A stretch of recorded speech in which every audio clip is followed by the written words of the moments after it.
नमस्कार मंडळी, सध्या उन्हाळा चालू आहे आणि उन्हामध्ये दुपारच्या जेवणात आपण ताक हमखास घेतो। तर आज आपण ताकाचे 3 प्रकार बघणार आहोत। तर चला मग रेसिपीला सुरुवात करूया। तर आता आपल्याला इथे फ्रेश अशी काकडी घ्यायची आहे। ती स्वच्छ धुवून त्याच्यावरचे साल काढून त्याचे अशा पद्धतीने तुकडे करून घ्यायचे।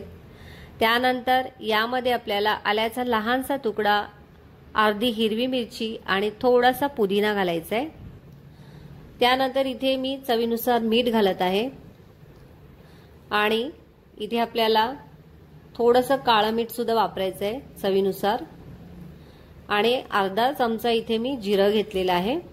जिरं तुम्ही भाजलेलं सुद्धा घेऊ शकता।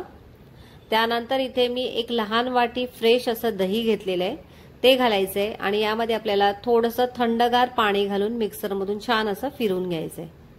आणि इथे तुम्ही बघू शकता मस्त रिफ्रेशिंग असं काकडी फ्लेवरचं आपलं ताक तयार झालेलं आहे। आता आपण दुसरा प्रकार बघूया। तर इथे मी फ्रेश असा बीट घेतलेला आहे, तो अर्धा कट करून त्याच्यावरचे साल काढून त्याला छान असं बारीक कट करून घेतलेला आहे। यामध्ये आपल्याला एक हिरवी मिरची आणि थोडासा कढीपत्ता घालायचा आहे। हिरवी मिरचीमुळे आपल्या या ताकाला छान अशी टेस्ट येते। त्याचबरोबर थोडंसं काळं मीठ घालायचंय आणि चवीनुसार मीठ घालायचंय। आणि आता आपल्याला यामध्ये अर्धा चमचा जिरं घालायचंय। जिरं घातल्यानंतर आता यामध्ये आपल्याला एक लहान वाटी फ्रेश असं दही घालायचंय आणि यामध्ये अगदी थोडंसं पाणी घालायचंय। थंडगार असं पाणी घालून हे छान असं फिरवून घ्यायचंय। आणि इथे तुम्ही बघू शकता मस्त असं आपलं बीटरूट फ्लेवर ताक तयार झालेलं आहे। आता आपण ताकाचा तिसरा प्रकार बघणार आहोत। इथे मी फ्रेश अशी कोथिंबीर घेतलेली आहे, आल्याचा लहानसा तुकडा आणि अर्धी हिरवी मिरची घेतलेली आहे। त्यानंतर आता यामध्ये आपल्याला अर्धा चमचा जिरं घालायचे। त्यानंतर जिरं घातल्यानंतर इथे आपल्याला थोडंसं काळं मीठ घालायचंय आणि चवीनुसार मीठ घालायचंय आणि एक लहान वाटी आपल्याला फ्रेश असं दही घालायचंय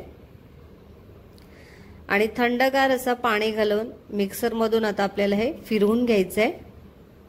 आणि इथे तुम्ही बघू शकता मस्त थंडगार असं आपलं कोथिंबिरी फ्लेवर ताक तयार झालेलं आहे।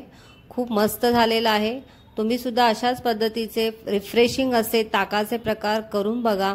तुम्हाला रेसिपी कशी वाटली ते कमेंटद्वारे नक्की सांगा।